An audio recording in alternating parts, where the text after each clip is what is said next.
Are you Patrick imitating a Western Patrick? from SpongeBob? Oh, Jesus. That's way out there. I don't know why I don't even watch SpongeBob, but you just sounded like Patrick. That's interesting. No, imitating a Western on TV. That was actually Hans Zimmer trying out a theme song in his car. Does he sound like a cartoon character? No, but it was in his head. It was a bassy theme song. Okay. Dun, dun, dun, dun, dun, dun, dun. He was like, he's Hans Zimmer. He's driving like, I have a good idea for the theme song for the movie. Oh no, this sounds terrible. I'm assuming. I don't know. Is Hans Zimmer raised in America? No, I don't think so. But I don't think your accent is anywhere near. I am Hans Zimmer. I come from Eastern Ukraine. No. Dun, dun, dun, dun, dun, dun, dun, dun, dun, dun, dun. Bassy movie for action scene. What is happening? Okay. You asked what I was doing. I know. Okay. I was over here just minding my own business with this microphone and this headset in this recording studio. Because that's where we are. Okay. If you're just joining us for the first time, the person doing those terrible accents is Mr. Sean Patton. And the person insulting my perfect Eastern Ukraine accent is Caitlin Cook. Yep. Hello. How are y'all? Yeah. Good to have you. This is 5 words. Sean just got mad at me for explaining for saying that we have to explain the premise of this podcast every time, but you might be a new listener. I personally just have more faith in the public that they will read a blurb or hear about it from someone and be like, I get what the podcast is. I don't, because I've seen how stupid the public is right now. So, just a quick explanation. Me and Sean, we have on a guest before they come and, they don't come to our house anymore. They meet us via Zoom. But before they do that, they send us 5 words of a story that they're about to tell us. And then we try and figure out what the story is based on those 5 words and what we know about our guest. And we always fucking nail it. And then the guest tells us the real story, which is redundant because we nailed it the first time. Mm-hmm. If you can't tell, there was sarcasm in there. Yeah, I mean, I don't think the public is that stupid, but okay. Well, you think the public is too, you think the public is too stupid to get what a podcast is about, but smart enough to like completely understand sarcasm. I really don't want to get into politics right now, but yes. Interesting. That's just an interesting. I'd have gone the other way, but that's all right. I don't want to get into it, but apparently, ingesting disinfectant is, a joke. So moving on, our guest for this episode is the wonderful, the magnificent. His nickname is the anti-Donald Trump. Ian Fidance. Ian Fidance. He is actually, hold on. I'm gonna. In many ways, our guest this week is the exact, almost opposite of Donald Trump. He is not president. Yep, he's not orange. He's not orange. He's not at all a garbage. He doesn't deserve to be behind Hitler on. You know what the they do human have in centipede common? in hell. One thing they have in common: they don't drink anymore.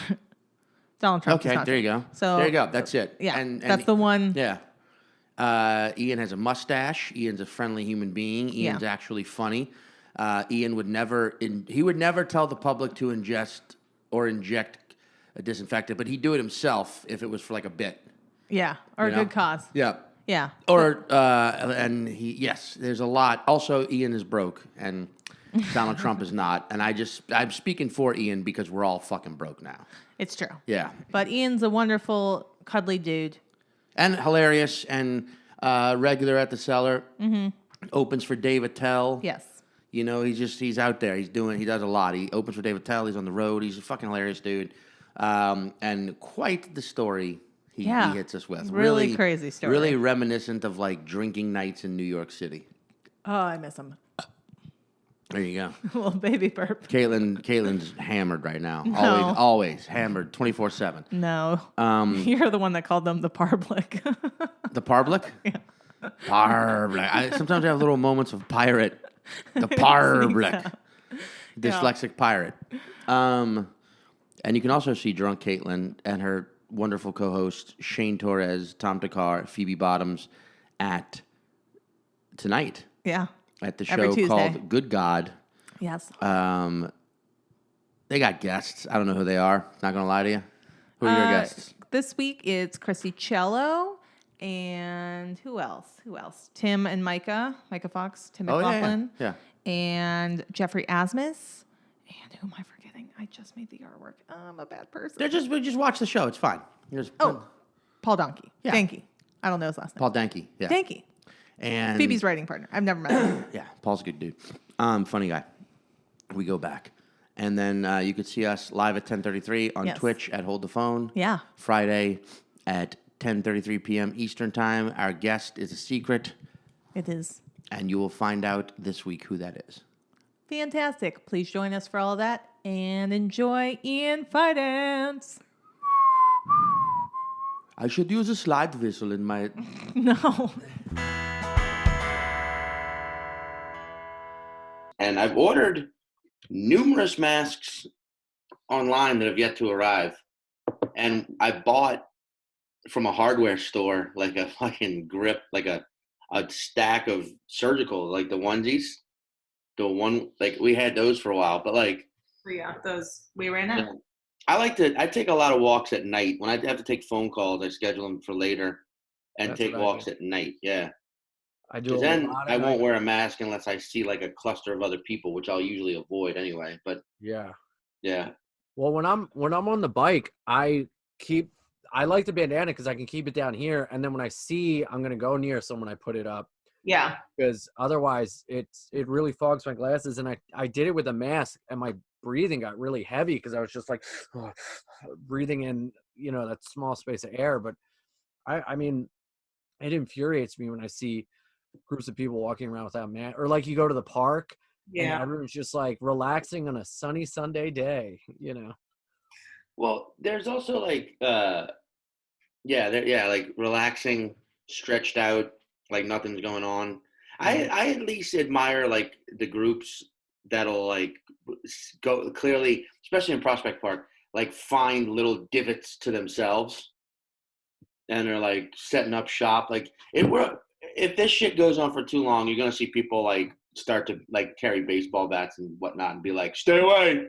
Oh my This God. is I claim this." Yeah. Fucking put a flag in it.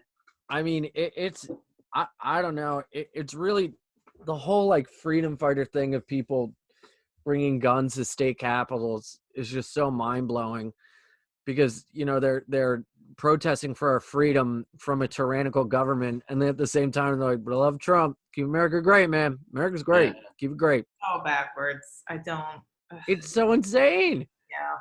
I was saying yesterday how like it sucks when phrases get co-opted because like the idea of like make America great again is a phrase every American should be like, yeah, someone should do that. We should do in fact us. We should make America great again.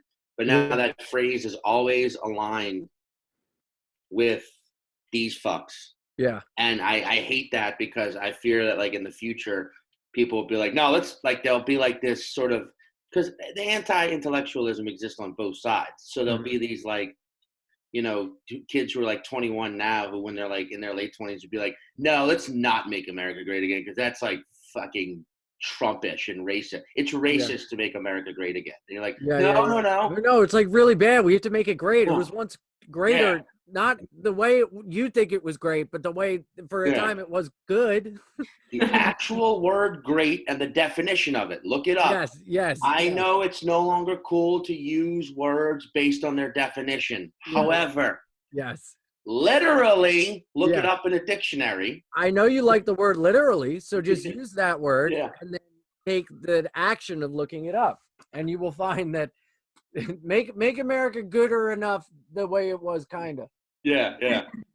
Well, the same thing goes for like Antifa, like that little portmanteau. It's like all these fucking right-wing motherfuckers are like, Antifa, fuck them pieces of shit. It's like, it stands for anti-fascism. Yeah. Or anti-fascist. Like, we should all be that. Yes. You know what I mean? Totally. But I feel like the Antifa movement got co-opted by just easily punchable in the face whiny people. and then the definition of anti-fascism went out the window, and now it's just associated with these fucking goobers that want to block traffic while people try to go to work, and then call like someone like a garbage man racist for like going through their picket lines so he can like go to work to support his family, you know. Yeah, exactly. But at the same time, they were wearing masks since 2015, bro. yeah, right. They're like, we saw it coming, you know. But that's what blows my mind the most is, and I might not be the most educated on it, but is not the whole point of bearing arms to arm up against a tyrannical government? Yes. And then if you're saying that the government's being tyrannical, then why are you still supporting parts of the government? Like you're angry at the governors, but you like love the head of them, which is the president. Like it's just so fucking backwards. It's really backwards. I never thought, I mean, Trump's tweets are crazy, but I never thought I'd see him like advocating for like an overthrow of the president advocating for an overthrow of the government. Yeah, when he's like, liberate Michigan, liberate blah, blah. It's like, what? Where are you going to go? What is happening?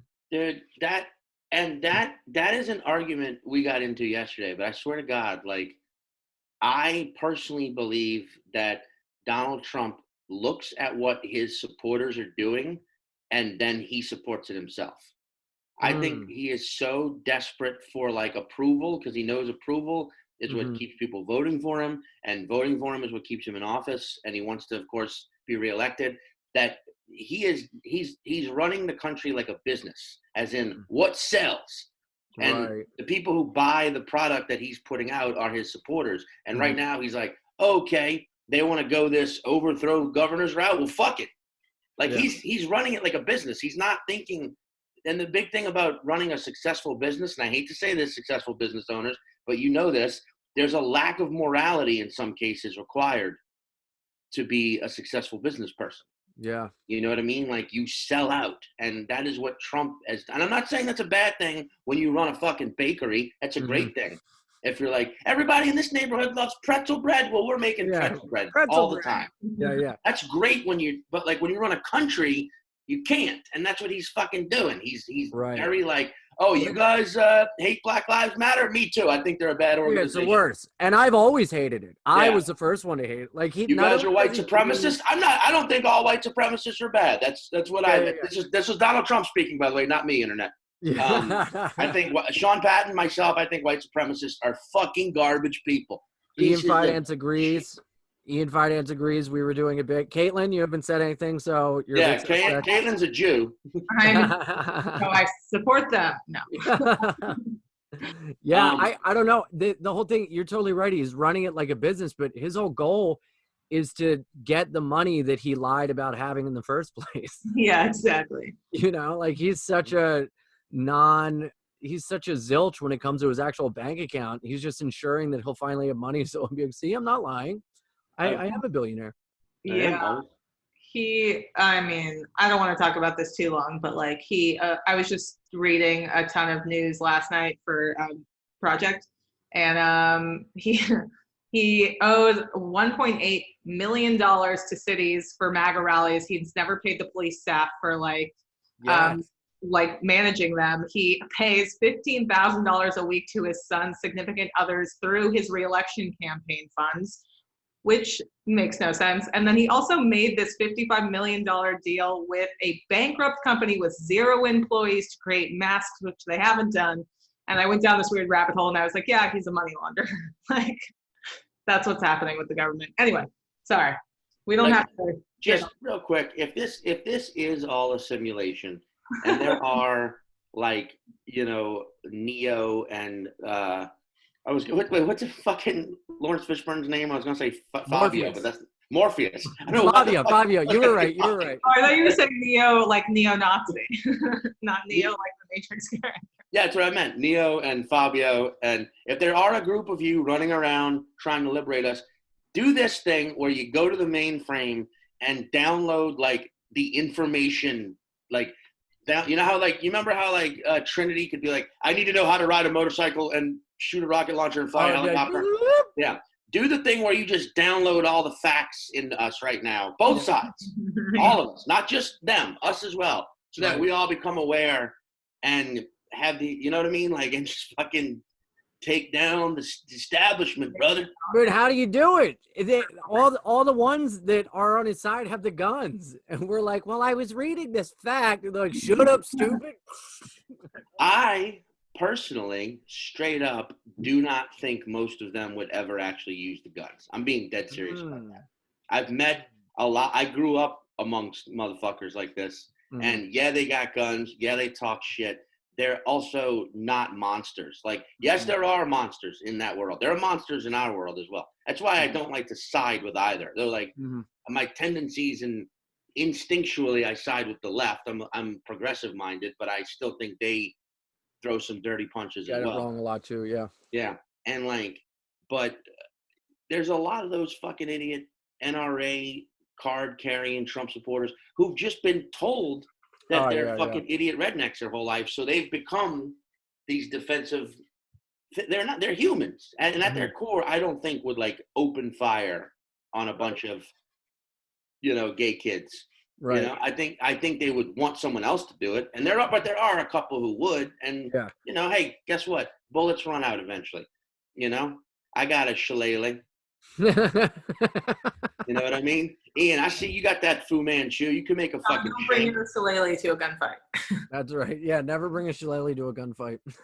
Nah, dude. You bring a shillelagh to a gunfight while people are like, hey, what is that, a cane? You just go, yeah, bah! And then boom, they're out cold. And you get their gun. Now it's a gun. Now it's even. I think you should bring a shillelagh. It's the only way to make a gunfight even. You're right. I want to come out of this quarantine just a completely like wearing suits and going on stage with a shillelagh. Wait, hold on, real quick. Yeah. Real quick, because we've been recording. So the thing is, Caitlin, do you see Ian's facial hair structure? Yes. The Fu Manchu. Okay. Yeah. That is what I'm going to do with my face. But first we have to dye his beard blue. Can I tell you, I was gonna shave it and I kept it because I knew I was gonna be here with you, and I didn't know if you had done it yet, but I thought we were gonna be Fu Manchu bros. It'll happen soon. Can I just say something? I don't think you should ever shave that. Like ever. Yeah. Like this is your vampire look right now. Oh wow. Yeah. Like, because I don't think, like, yes, there have been time, like, that's the thing about the Fu Manchu. What's so beautiful about it? It's never been in and it's never been out. It's just always been. You know what I'm saying? Like, I think most people can't pull it off, and most people don't even have the fucking gall to try it. You, sir, pull that fucking, like, it looks like it found you. It looks like it grew you. Just watering one day, and then I sprouted out. I was like, It was just a lonely Fu Manchu floating around, fucking bars and comedy clubs, and then it grew an Ian. Mm-hmm. We're gonna go on a talk show circuit about how we found each other. Yeah.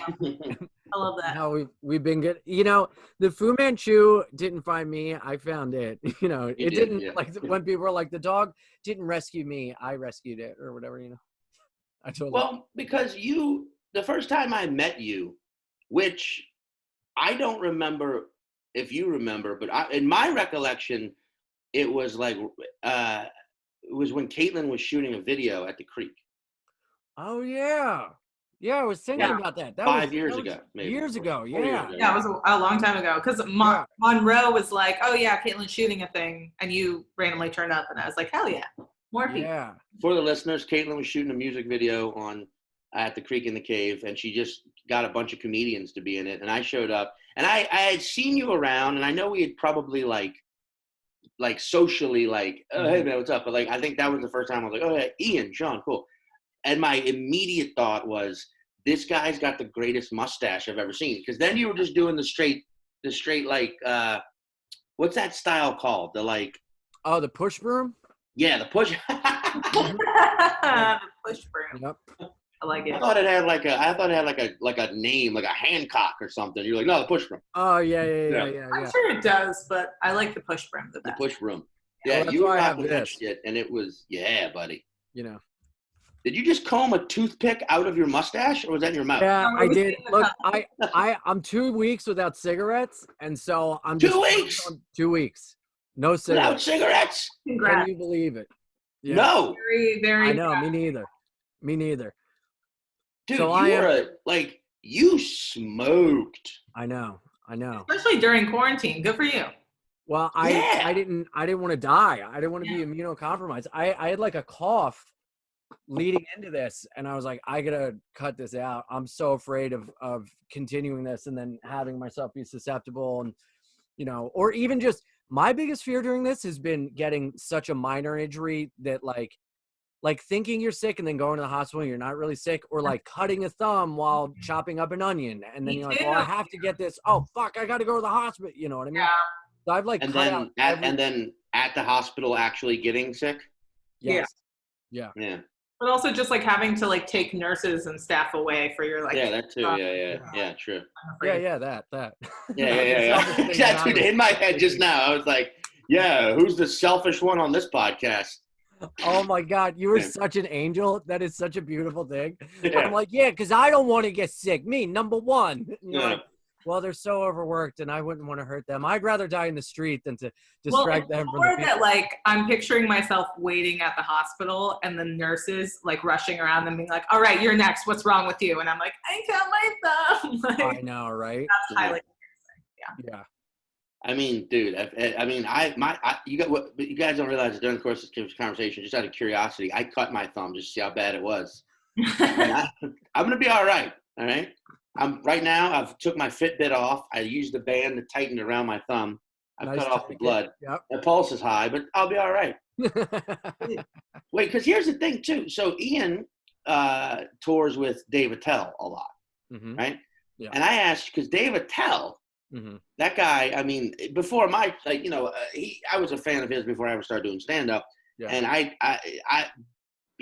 when I met Dave, he had already been sober Mhm. for a while before, Yeah. right? But I knew Dave used to drink and party, but cigarettes and coffee seem to be his like two vices still. Yep. And he smokes a lot. And I remember once asking you, I'm like, is it hard like keeping up with Dave in cigarettes? And I remember you were just like, it's impossible. He's like, it's every time he lights up. You said something like, every time he lights up, I feel like I should too. Yeah. And it's a lot. It's like a pack. Yeah. Well, like, when you're out drinking with your buddies and Yeah. when they drink, you drink. Yeah. I go to the bar, get me a drink. I get you a drink. It's kind of like that, but with, cigarettes. And also, I'm very much like a coffee and cigarette guy, especially from being sober myself, like those That's go true, yeah. hand in hand. I haven't had a drink in 5 years and like just coffee. That's all I do. When I'm out at night, I'm drinking coffee, going to shows. And because I it's that thing of like, I need something in my hand. Mhm. And I think a lot of the smoking has to do with social anxieties of like, oh, well, if I'm like uncomfortable in a bar, I can just run outside and smoke.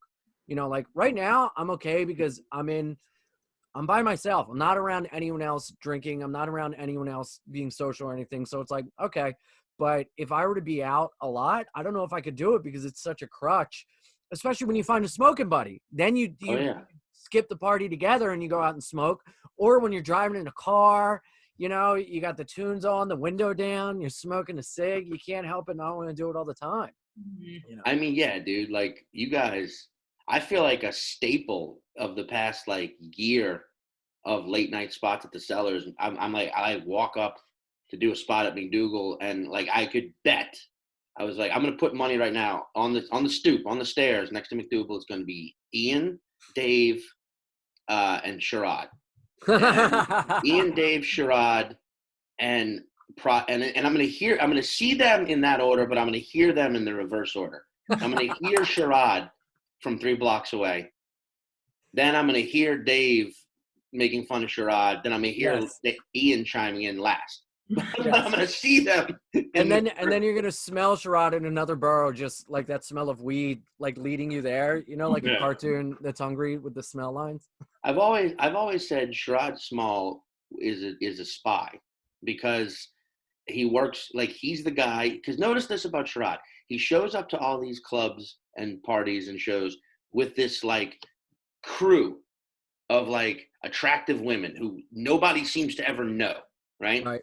And Sherrod is a very big personality, so he just runs distraction. He's just hollering at people and doing comedy and riffing with people and just being loud. and no one's. It's almost like no one's paying attention to these three very beautiful women who are just sitting there silently observing and taking notes and and like writing down information to pass on to whichever foreign government they actually work for.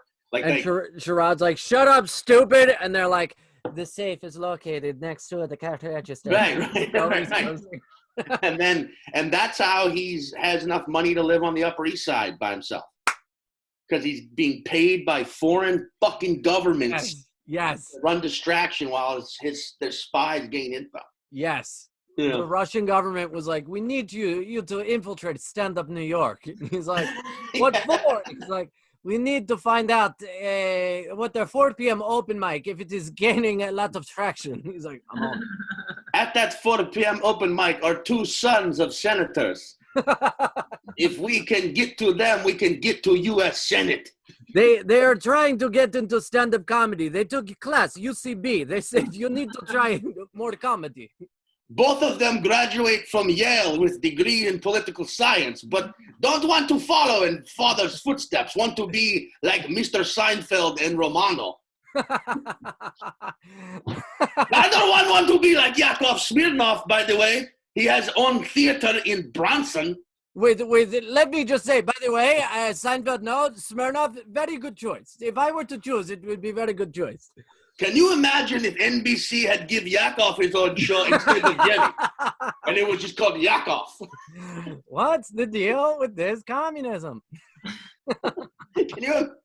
Oh, God. I wish I was good enough at editing to edit in Yakov Smirnoff into every episode of Seinfeld.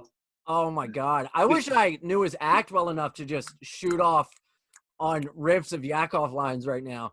Wait, Caitlin, do you know Yakov Smirnoff? Yeah.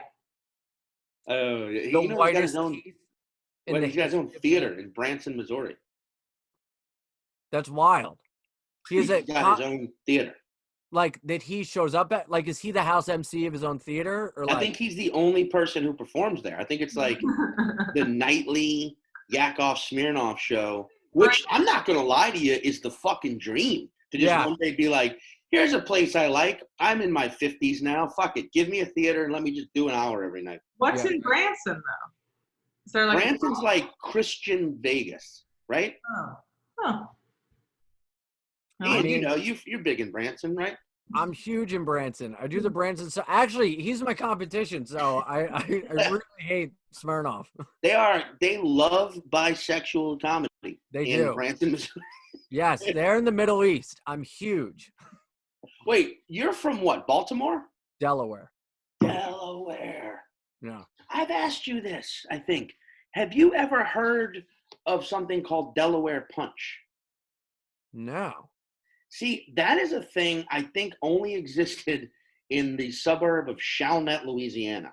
But What is Delaware Punch? I'm going to show you. It was this purple soda that my grandparents and fucking...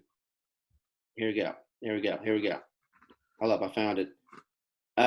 Was just a staple in my house growing up as a kid. It was this. What? Nuh-uh. Yeah. That looks so 90s or like 80s. Oh my God. Delaware Punch. Tattooed on my body. That sounds like what I would have said when I was drinking. Like, you keep messaging me, you can get yelled Delaware Punch. And I just wake up in the hospital. It was just this purple sugar drink, non-carbonated, not carbonated. What? Nothing. So you crack, dude. It was when I was 11, it was the greatest thing on earth to be like running around outside playing fucking football. I was like the Deion Sanders of like front yard football when I was like 10 to 12. I was fucking good. I was fat. I played both sides. Anyway, I ran the entire 16-yard field back. And then from one driveway to the other. Exactly. Oh, dude, crushed it. And going inside, cracking open an ice cold Delaware Punch, non-carbonated, so you could just slam it. Probably 60 grams of sugar a can. I mean, my question is Delaware Punch based in Delaware, or is it just like... Oh, yeah. I don't know. You're the third person I've ever met from Delaware. No one in my life in Delaware family ever worked at the Delaware Punch Factory. Yeah. You know, Wait, what's the major city in Delaware? Hanover? Dover's the capital, but Wilmington is the major city. Like Okay. Wilmington, Delaware is the main like city. That's up north, but Dover's the capital. But everybody knows Wilmington because Wilmington, not I-95 goes right through Wilmington, and I-95 is the Northeast corridor, so it connects all the Northeast states all the way down to Florida. Okay, here we go. Here it is. Delaware Punch, fruit flavored drink, blah, blah, blah. It was created in 1913. What? It's currently owned by the Coca-Cola Company. It's named after the Delaware grape. The grape was first grown in Delaware County, Ohio, has no affiliation with the state of Delaware. And it's difficult to find, but you can find it in Texas, Arkansas, Louisiana, and some Walmart stores. That's great. Nothing to do with the state of Delaware. Only Delaware County. Not even Delaware County, Pennsylvania. Delaware County, Ohio. Yeah. Perfect. I like how they have to put nothing to do with the state of Delaware and hard to find in there. You know, like they have to put those in the Wikipedia page. Yeah. Yeah, Delaware Punch was the shit, dude. I'm gonna order some. I'm gonna try to find some. Buddy. When this all blows over, let's have a good old fashioned Delaware Punch. Delaware Punch party. We gotta drink it and then we gotta punch each other. I am. Yeah. Like if there's non-alcoholic and the alcoholic, and you, and you take one person who's been drinking from each barrel, and they go punch each other. Perfect. Like Rock'em Sock'em Robots. Yeah. Wait, you said you've been sober for 5 years? Yeah. Was there an inciting moment, or was it just like I just don't want to be this? I mean, I'd been trying since like 2008. So like I had sober time, but then I would like get time, then I'd relapse, and I'd get time, then I'd fall, so it was like a million times I bumped my head against the wall. Oh shit. Yeah. But this was the last time I picked up a drink was April 2015. It's like totally insane because, everyone like talks about, when they get a year, 5 years, 3 years or whatever. It's like, well, what do you hope for when you get sober time? What do you hope for in your sobriety? And it's like, never in my wildest dreams would I be like, well, I hope to celebrate 5 years sober in a global quarantine alone in an apartment. But the fact, if you had told me then that would happen and that I wouldn't drink through it, I'd be like, are you fucking crazy? That's my dream, to be confined to an apartment with the only thing to do is to drink.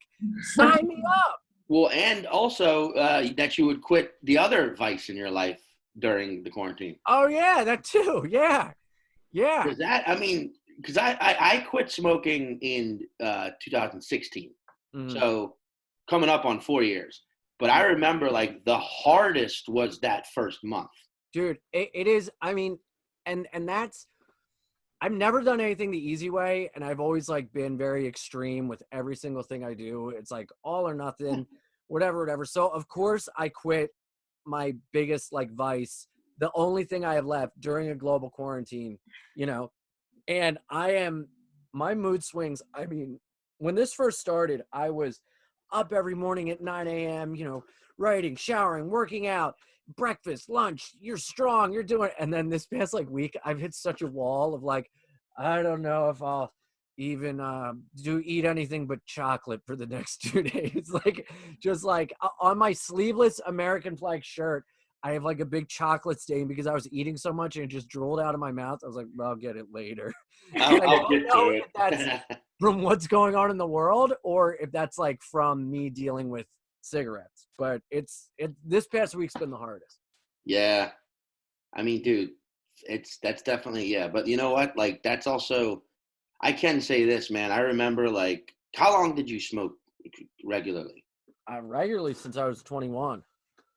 So, like, yeah, I can say this, dude. Like, it took about a year for me to notice, but when you finally notice like clean lungs again, it is a moment of like, oh, thank you. Like it is like it took a while. It took a good, because I was an on again, off again smoker for like 15 years. and I was never like an extremely heavy smoker, but I was like, you know, I drink and rip through a pack. You know what I mean? Yeah. And I smoked American Spirits. I remember in 2015, I bummed a cigarette off Attel, and he had like this bright orange pack Yeah. of American Spirits. And I was Right. like, what kind are those? And he goes, the kind you don't have. And I was like, good point. Thank you. But I used to just fucking I used to fucking love it. I used to love everything about smoking. But then like, you get removed from it all and you realize you can still do all those things. You can still have those alone moments. Just step outside, take a couple walks around the block. You can still you can have those. For me, it was a thinking thing. For me, it was like, I need to figure out this bit. I'd light a cigarette. And it was almost like I entered into like another world of like, everything else is zoned out. I got my cigarette. But you can still do that without cigarettes. You just, everyone puts all this like pleasure attached to the cigarette. And it's like, no, the pleasure's inside of you the whole time, man. Yes. You just think the cigarette's a key to unlock it, but you have the key. It's just easier to find with the cigarette because you trick yourself.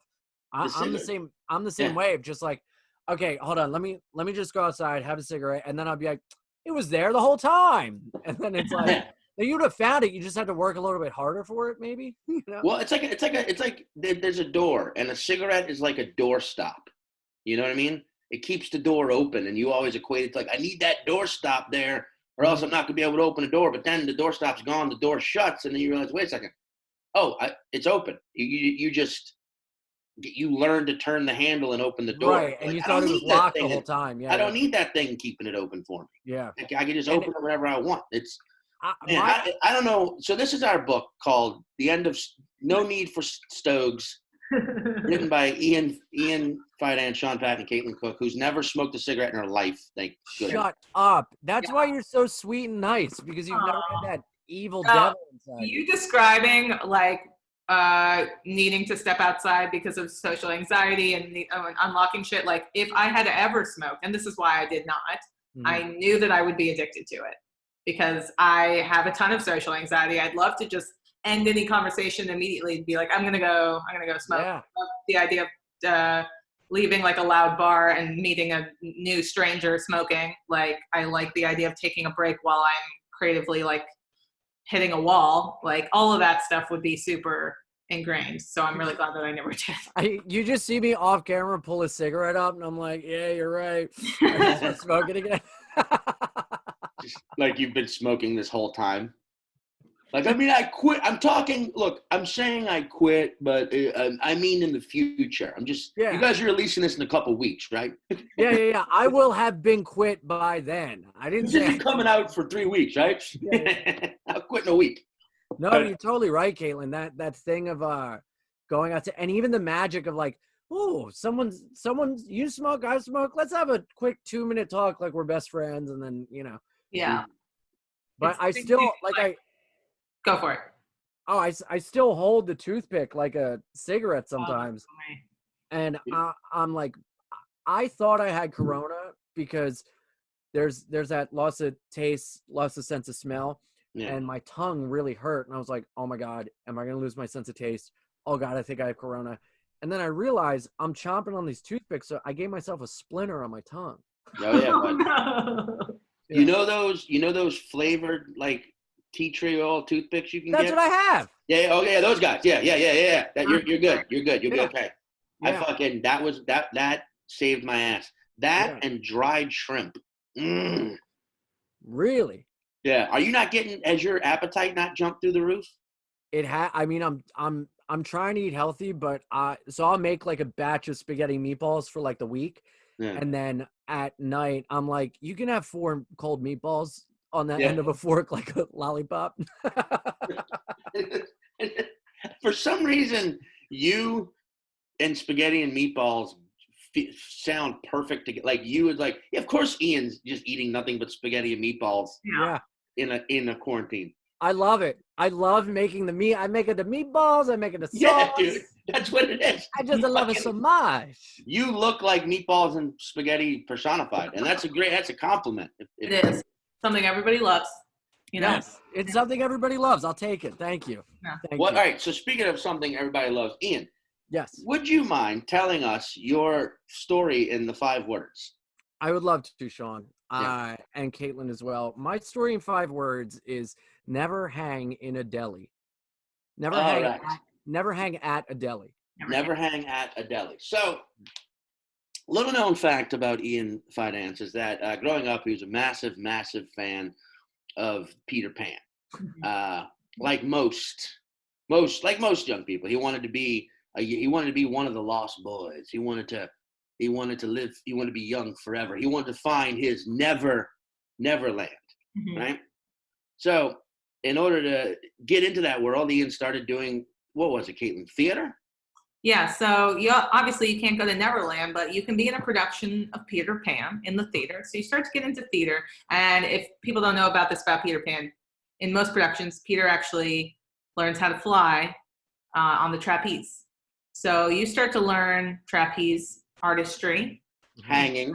hanging from the sky, hanging from the wires, and then at one point you're rehearsing and you fall. You fall, it's humiliating, you run out of there, you're cast out, you feel you can never go back, you walk away from the theater world, you're like, I was humiliating. Exactly. I can't show my face around the trapeze-based Peter Pan productions of this town. Good pun, cast out of the cast. Yeah. But some time goes by, and after working the docks and living on the rough side of the tracks for a while, you're like, nah, fuck this, man. I got to get back into it. So you start looking up trapeze, the best trapeze artist in the world, and you find one of these guys on Twitter. So you shoot him a message at trapeze artist tree, and he gets back to you, and you're like, can you train me? And he's like, I'll fucking train you, kid. And it's like a montage, Karate Kid style. He trains you, and at the end of it all, he's like, you know what you get, buddy? An A. You're ready to go back. Yeah. Right? So you go back, and it's not the same production, but you go back into the theater world, and you get cast as Peter Pan in this off-Broadway cool production that is showing in the back of a New York City deli. And that's how you got your start. And then after that, you're like, well, I'm already in New York. Might as well now try stand-up comedy. And here you are. Mm-hmm. And then it all started in the spaghetti aisle of the deli. There you go. The deli. So just converged. Just to recap, it's about the time where you, in being a fan of Peter Pan, started acting in a Peter Pan production that required you to hang from a rafters and fly. You fell. You were too humiliated to go back. You walked away from it for a while. You found a guy on Twitter. He started training you in the art of trapeze, and you got cast at a trapeze-based Peter Pan off-Broadway theater that's connected to a New York City deli. Yes. Yeah. Did we nail it? I mean, that sounds... nail it. You might think we're reading directly from your biography on your website. I mean, can I be honest? The only thing you got wrong was the Twitter handle, but other than that, everything was totally correct. And I no one's ever nailed it that hard. You guys, the best podcast in the world. Yep. Damn right. And that's a soundbite. Yeah, there it is. I love how in the cautionary tale of like what not to do, you use Dan St. Germain and be like, no, that's not true. And it like, I could not imagine you being like, well, you're a big fan of Peter Pan, you were a trapeze. I'm like, no, come on, Sean, what are you talking about? Well, when we ask, here's the thing, and I didn't correct you. When we asked guests to give the 5 words, I told Ian, Caitlin, you should know this. I told him, like, we've just had examples of people being like, all right, my 5 words are Lansing, Michigan, Frank Genevieve Sr., Toyota Corolla. I'm like, no. They give us like, it's like, no, boil those down to just like words, like, Yeah. But rarely ever, only you and David Cross have given us like succinct sentences. Or like Incredible company to keep. So yeah. Perfect. And you got it. It wouldn't surprise, like visually, if we found out you guys were blood. Yes. If you were like, if David Cross was your father, he's probably old enough. Yes. I mean, well, that's why I moved to New York, because I tried to find my artist father. I was trying to impress him my whole life. He was in entertainment. I was a Peter Pan wannabe, Kind of like Krusty Clown and his father, you know? There it is. There it is. Wait, what's the real story? Yeah, what's the real story? The real story is, do you want the succinct version or like the long? I could just tell it in a couple. Give us the long version. No, give us like your version. Yeah, give us the version.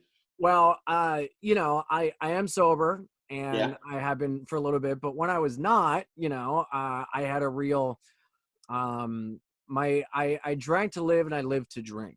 That was the life I led. And, there was, a friend of mine who, did you have that like drug friend of yours that when you would hang out, they would always be like, don't worry, I got it. It's on me. Free drinks. I got the booze. I got the drugs. And then when you hang out, it's never the case. Dude, I had like 4 of those. Yeah. Yeah, where it's just like the guy who was like, hey man, hey dude, look, I got some acid. I got like this hat. Look, you want to split this tab of acid?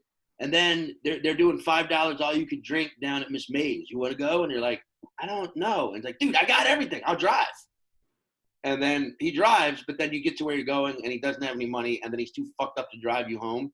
So then you with your suspended license have to drive you both home later, and you can't stop thinking about that the whole night. And the fact is you lied and said you took the acid, but you didn't.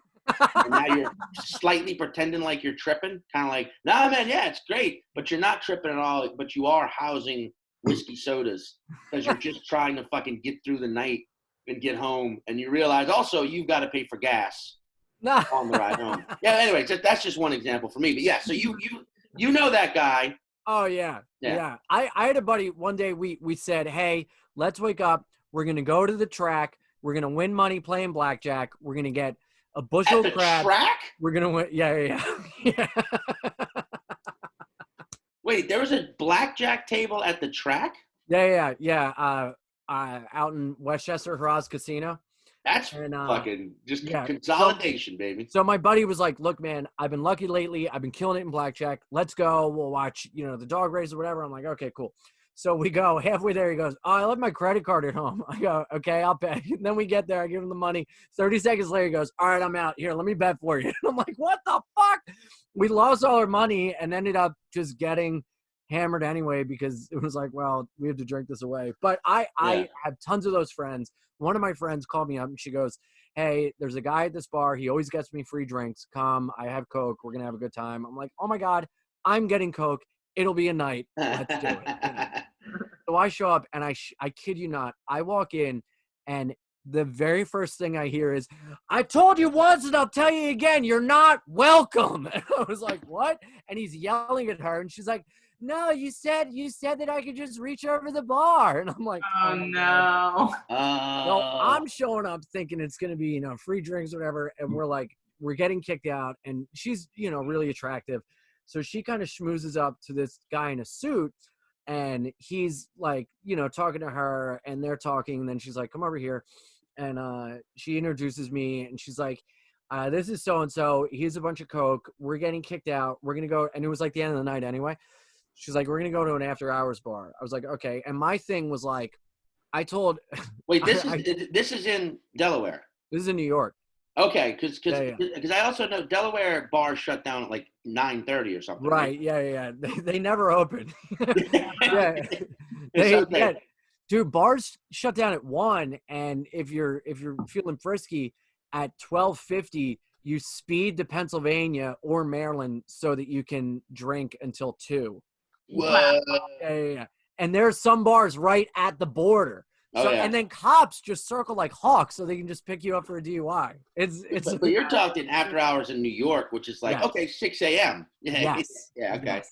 So we head to after hours, 6 a.m. We're in the cab, and I tell the guy, I'm like, hey, I've never done cocaine. Do you mind if I try it? And he was like, you're fucking lying. I had Coke in my pocket. And she was like, no, he's never done Coke. He really wants to try. So the guy gives me some and I'm like, wow, I see what everyone's talking about. Can I do more? Cool. Yeah. Interesting. So this guy hated me off the bat. And we go to the after hours bar and I'm like drinking floaters that I'm finding and everything, just she's off with him. I'm by myself. When you're like shit, drinking floaters? Oh, yeah. Yeah, I was in a bad spot. Yeah. So I was just like drinking whatever I could find, just for like free. And so I wouldn't have to spend money. And so we got word that the place is getting raided. And I'm like, okay. So I go in the bathroom and I have Coke in my pocket. I don't want to get rid of the Coke. I'm drinking floaters. I don't have enough money to buy more Coke, So I take the Coke in a condom and I shove it up my ass. And Gotta do it. I get out scot-free. They don't notice. So I leave and it's like 6:37 a.m. And I see this woman, and it turns out I could tell she was a prostitute off the bat. She was like, "Hey, do you have a cigarette for me?" And I was like, "Yeah, why not?" So I give her one, and we're smoking. And I go, "So what are you doing?" She goes, "Well, I was going to go in the deli and get a beer." And I go, "Well, that sounds like a lot of fun. Let's do it." So we're in K-Town, and we go upstairs at this deli, and we're talking. Wait. When you say K-Town, do you mean Koreatown? Yeah. Where exactly is Koreatown in Manhattan? It's like 30th? It's like It's weird, like 2 blocks, right? It's like 2 blocks, and I can never locate it. It's like it's somewhere in that like 30th and 4th Broadway. Yes. Somewhere around there, right? Some weird like nexus of the universe situation. It's like a Bermuda Triangle of a location. All right, yeah. Okay. We'll talk about this afterwards, but why are after hours spots always in Asian neighborhoods? Let's just get to that later. I don't know. But yeah. I mean, I love them for it. Thank you. Smart business because yes, but also do me a favor. If your after hours spot is open in an Asian neighborhood, leave your delicious food open as well. Because oh God, you're right. Yeah. So we go up to this deli and we're talking and cocaine comes up and I'm like, well, I got cocaine. She goes, well, take it out. I'm like, all right. So it was still in my ass. So I had to like pull it out and I go, oh, sorry. I dropped it. But I was just trying to get it out of the condom so she didn't see it. Right. Yeah. So we're doing all this coke and everything. And I'm like, well, if we do the coke, you got to get me more booze. She's like, okay. So she goes down, comes up. We're just boozing. And I kind of noticed that she wasn't drinking as much as me. And I was like, whatever. And so I kept going back and forth to the bathroom, but the coke made me like paranoid. And I was like, hey, you're not going to rob me, are you? And she was like, no, I'm not. Are you going to rob me? What the fuck's the matter with you? I was like, no, sorry, the coke, So next thing I know, I just wake up in the bathroom at the Korean deli. And it's like 8:30, 9 in the morning. There's pounding in the door. I open the door. It's just hustle and bustle of Midtown Manhattan. Everyone everyone hanging out. I had left because I had accused her of stealing and she thought I was going to rob her. We did a Mexican standoff of leaving our items on the table every time we went away to prove like, I won't run away. My thing is, I came out, all my things were gone. She stole everything. I yelled at the guys in the deli. I'm like, why would you let this happen? And they're like, why would you pass out in the deli? And I was like, all right, you bring up a good point, So I had to get a cab home. I didn't have any money. So when I got home, I did the whole, instead of leaving my phone and wallet on the table, I was like, I'm going to leave you my shoes. I'm going to go inside and get money from my roommate. So I left my shoes in a cab, went in, got the money, paid the guy. Because she was a prostitute, I found her. We had talked. She gets her work on Backpage. When Backstage Page. Oh yeah. I found her on Backpage. That's something that other guys have told me about. Yeah. I've heard it just from other people. Only in conversation from sailors and jailhousemen. Yeah. So I found her on Backpage, went to a payphone, called her to get her to come to Brooklyn to get my shit back. But before the call ended, I broke and was like, Amanda, this is Ian. Did you steal my cell phone and wallet? And she was like, honey, I thought you were dead, so I just left. And I was like, oh, my God. So I never got my shit back. 2 years later, I saw her again on the street. I was sober. She was messed up. And I go, Amanda? And she goes, Ian? I go, hey. She goes, hey, did you ever find your cell phone and wallet? And I go, no. And she goes, that's a shame. And then she just walked away. Oh, that's great. So I learned, just to never chance it, never hang out in the deli. It was the deli's fault. It wasn't me. It was clearly, It was the deli's fault. They should have they should have done a better job safeguarding all of my items and myself. Right. They should know at that hour these people need to be protected. Yes. Obviously. Caitlin, this sounds like something. This sounds like the story, your story about passing out. I'm kidding. No, no, I don't know which story you're talking about. No, I thought you were about to say like, Caitlin, this sounds familiar. Were you Amanda? Was this how you got all that coke that one time in 2000? That random dude's wallet. Yeah. It looks like spaghetti and meatballs personified. Yeah. Dude, that's fucking, yeah, man. That's one of those nights that'll put that plants the seed of sobriety. Well, especially because I had been sober before, so I knew what it was like to be sober, and every time I drank just made it even worse to be like, you don't have to do this. You know what it's like to not have to do this, you know? Yeah, this isn't, there is that thing though when you're fucked up enough where where you're like, I should definitely not do this. So I'm gonna. So I'm absolutely gonna. Because I need to learn a lesson. I need to know the devil. The devil is on your shoulder with a bullhorn going, just do it. You won't do it again. Your last time, you'll learn a lesson. This bad thing is a good thing. And you're like, you know what, devil, you're right.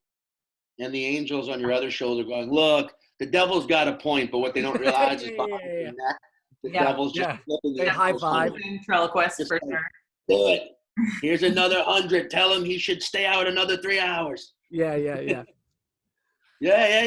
devil. Yeah, good. I mean, yeah. Ian, listen, buddy. One more rail of coke won't hurt you. God's on your side. Yeah. Would an angel ever let anything happen to you? No, I got your back. And the devil and him are betting on me.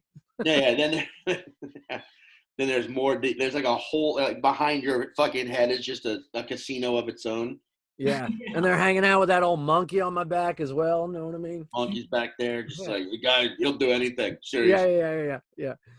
No, seriously, that's because the thing I was saying about a previous episode with Chris Funk, we were talking about. I've never been to after hours spot in New York. I've only been to after hours spots in LA. Mm-hmm. And I don't want to blow up their location or nothing, but they're always these Asian restaurants that just close down. They're normal restaurants that close down, and you have to know they're there, and you go and you knock, and they ID you. And the big thing is they only serve one type of alcohol. It's like a Coors Light or a Miller Lite that they pour into coffee mugs, right? And when you order, you have to order a cappuccino. That's the only thing they sell. If you order beer, they just ignore you like you don't exist. If you're like, can I get 2 beers? They just don't acknowledge you, right? They just pretend like you're not saying anything. If you get irate, they of course throw you out. But if you're like, hey, can I get 3 cappuccinos? They just pour you 3 beers. Amazing. And I love it. Yeah. But I've been to like 6 of those in LA, and they're great. And well, that was the deal with this place was they served booze to a certain time, but the after hours aspect was that it was a pool hall. So when we got there, we expected to be like drinking more, and all that was left was like the floaters of people that after they had stopped serving the alcohol. Oh, got it. So it was just like a mad dash to like keep drinking and keep the night going. Of like, you know, I thought when you were talking about a New York after hours party, I was like, man, there were probably Russians, and there was like, I guess we've only ever seen locations of the Comedy Cellar turned into after hours bars, but I've never really been to a real one. Yeah, if you like know a bartender, anywhere can be like an after hours place. Like they'll shut the gate and you guys will hang out and drink or whatever. Yeah. But to have like a legit like pool hall after hours place, it was like kind of neat, but at the same time it was like there's a reason why bars close. There's a reason why there's closing time for places, and that you should not keep going out, There's a certain bar in a certain neighborhood of Queens, New York. I'm not going to say the name of the bar, but it's let's call it the River and the Cove. Yes. And there used to be a time where the owner there would be like 5 or 6 of us, and she would just shut down at legal time. She wasn't serving anyone, but like the 5 or 6 of us there we'd be in there till like the person came in to open the kitchen at 10 a.m. Yes. You know what I mean? Like we'd still be down in the bar Yeah. serving ourselves, smoking cigarettes. She would put ashtrays full of cranberry juice. I don't know why it was cranberry juice. I don't think I ever asked. I think I just assumed like it nullifies the smell of cigarettes. I don't know. Right. Cranberry juice. Yeah. Yeah. But that's the thing. Coming from New Orleans, like bars don't close in New Orleans. They close whenever they want. There's no closing time in New Orleans. That's right. So like So bars. what is that like for you as a drinker, like a kid coming up drinking? I mean, I didn't drink a ton until I started doing stand up when I was like 22 or so. But like, it's great. I mean, because like some bars close. Like there are a shitload of bars in New Orleans that'll close at 2 or 3. I'd say the average closing time of a bar in New Orleans is 4 a.m. Usually, most bars will be on like a Tuesday night. But then there are probably about a dozen bars in New Orleans that are legitimately 24 hours. That are like, we do not close at all. They'll open at 6 p.m. and they'll close at like 8 a.m. for 2 hours to clean. And then the first 4 hours they'll only serve food, but then they start serving. You know what I mean? It's like you could definitely drink till the fucking sun comes up and goes back down. But like, I don't know. I guess because that was an option growing up, it always seemed insane to get crazy fucked up. That's why like people who grew up in 2 a.m. cities tend to like by like 1 a.m. they're just pounding in shots. I'm like, what are you doing? Yeah. Oh, bar's gonna close? Fuck. You know? Yeah. That was the thing. Like when around between like 12:30 and 1 was just a mad dash to get everything you could in your system. Oh yeah. And then drive home and hope it hits you when you get home and not when you're on 95 driving home.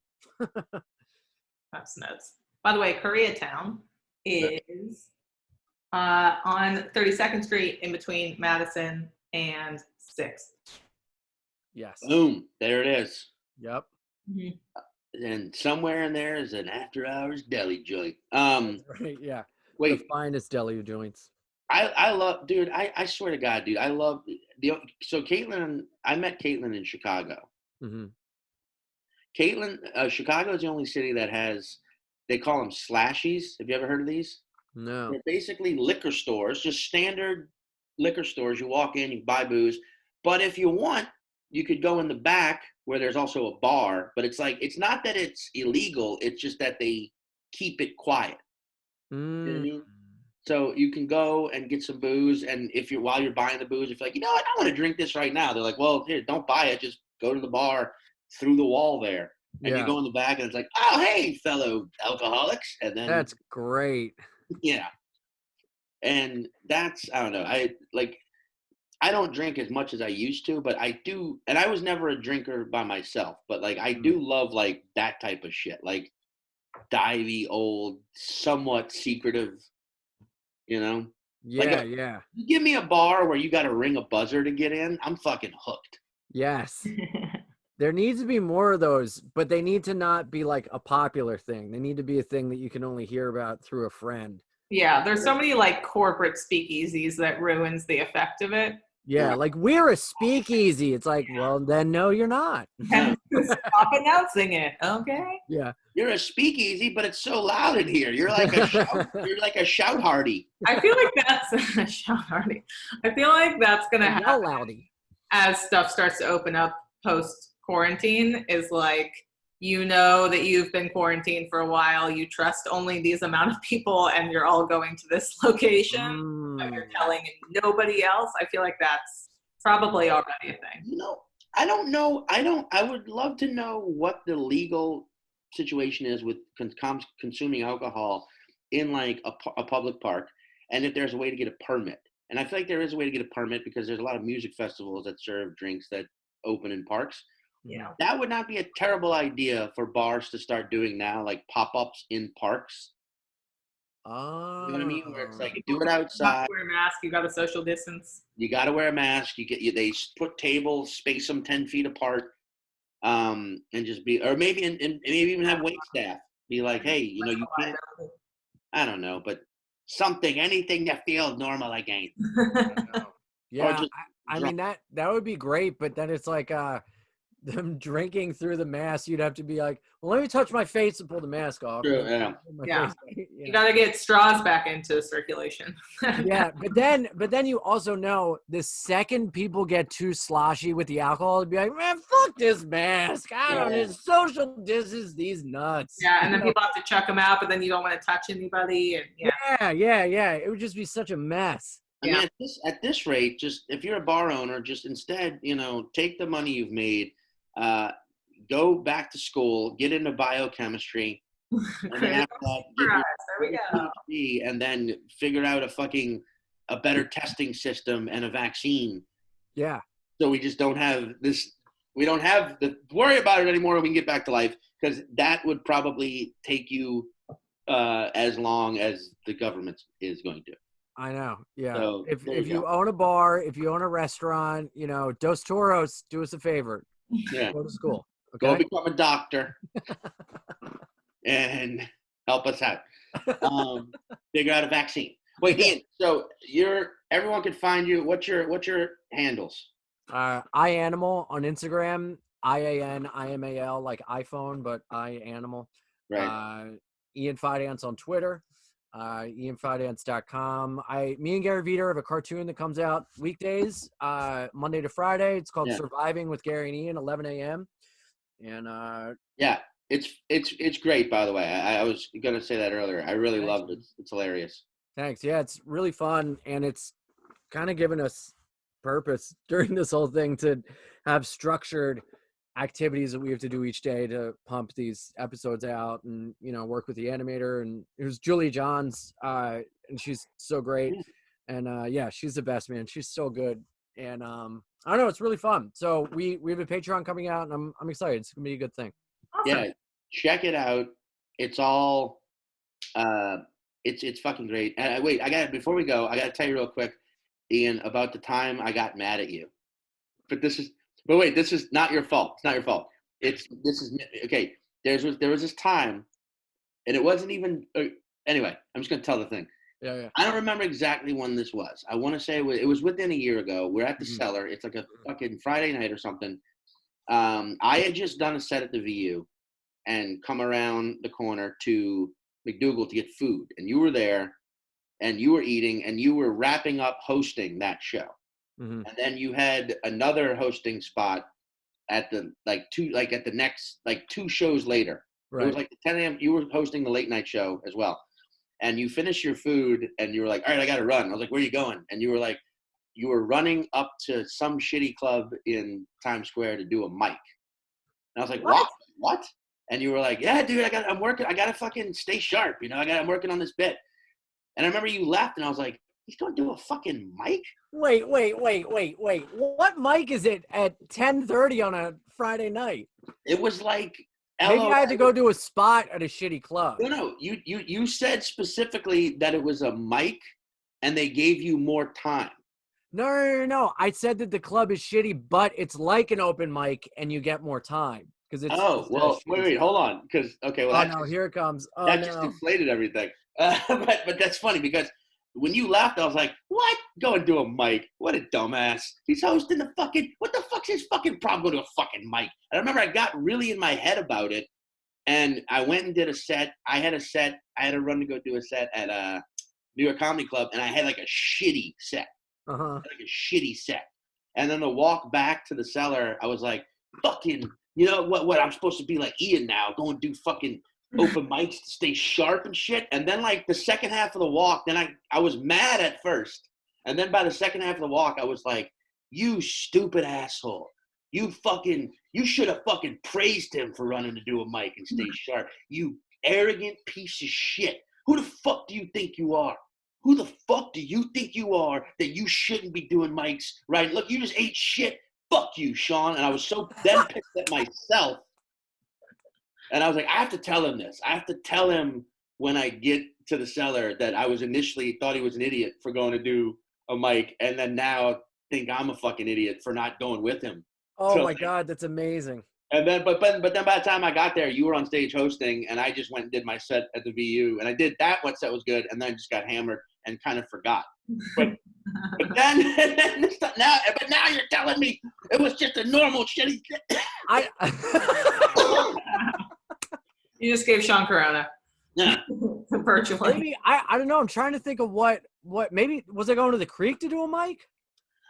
I think you were going to LOL. Oh yeah. Yeah, To do yeah, like yeah. a late night mic where No, yeah, they don't have mics there. going off the- They don't have mics there, but their spots are like mics because they're just like it just doesn't matter so much, and it's a 15-minute thing. Right. So I wasn't actually mad at you. I was like, my That's insecurity so funny. came out guns blazing.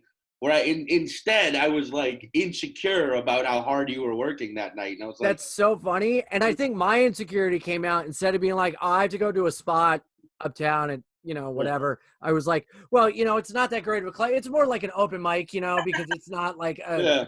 club, like my insecurity came out in that over explanation. That's so funny. But I think that's the fucking beautiful thing that people don't talk enough or realize about comedians is like when we're not inspiring each other with like great sets, we're also inspiring each other with like terribly low moments of shitty insecurity. Yes. You know what I mean? Yes. We're also like, what? But dude, Wait, how many spots is he doing tonight? Why is he doing that many spots? And then 3 hours later, you're like, I should have done 2 more spots. I should have been working as fucking hard. Dude. Maybe that's why he's got 100,000 Instagram followers. You know? dude, that walk from club to club of like just the regret walk of like, why didn't I? And he's doing, and why should? And then like halfway to where you're going, you're like, oh no, this is all in my head. Like this is all a thing of me, and it's not anyone else. It's just me. Dude, I made a short film on a short video on my Instagram page like a couple months back. But yeah, like on those nights where you've got like a handful of sets, how like some of those walks, you're like, that was the best, man. That was just too good. I'm like, Yeah. I'm sure they're going to hear about that at Netflix. They're probably going to hear about that set at Netflix. So I should be ready just to act cool when they call. Yeah. And then the very next one, you're like, I should just walk to Newark. I should just keep walking till I hit the fucking East River. And also, I shouldn't have gone home for Christmas. Why did I take a night off? Why was I with family at Christmas? I should swim across the Hudson. I should walk to Newark Airport, and I should get on a flight home because this is bullshit. Anyway. Yep. Sorry. Yep. Oh, that's so funny, man. Oh, I love it so much. And can I just say what a stand-up guy you are, and what that night at the Cellar that you walked in, and one of my favorite things is we always give each other shit no matter who. Oh, like Jesus. showing that you like someone, But unbeknownst to you, you walked into the Cellar, and I was like loudly telling a story, and you're like, "Oh, shut up!" And everyone kind of looked at you like, "All right." And then you were like, what? It's what we do, And you didn't know that we were having a memorial for our dead friend. Yeah. Oh, buddy. That was a fucking... Caitlin was there. Yeah, I was there. And I was like, it finally bit him in the ass. One of the things that Sean does is he enters into a conversation without ever being like, hey, what are we talking about? He just immediately starts talking about whatever he wants to talk about. And I'm glad that it finally bit him in the ass. I thought that was so funny. And what a class act stand-up guy you are is I went down to do a spot, and when I came back up, there was a chocolate cake for not only me, but everyone there as an amends. And you're just such a stand-up, wonderful guy. Dude, that was thanks. But yeah, that was a moment where like, as soon as like I realized what was going on, I walked outside and was like, fucking you dumb bastard. But it's so funny 2 because seconds. That's happened to every, you go into a jovial place, they're like, hey, what's up, guys? How you doing? And everyone's like, my mother's dead. And you're like, oh, God. Yeah. You don't know. Dude, we're breaking balls, but sometimes the balls are already broken. I wish you could have seen the look on your face when you were like finding out. It was just such like a sweet, like, oh, I had no idea. Dude. Believe me, I see that look every fucking night when I'm like, what did I say?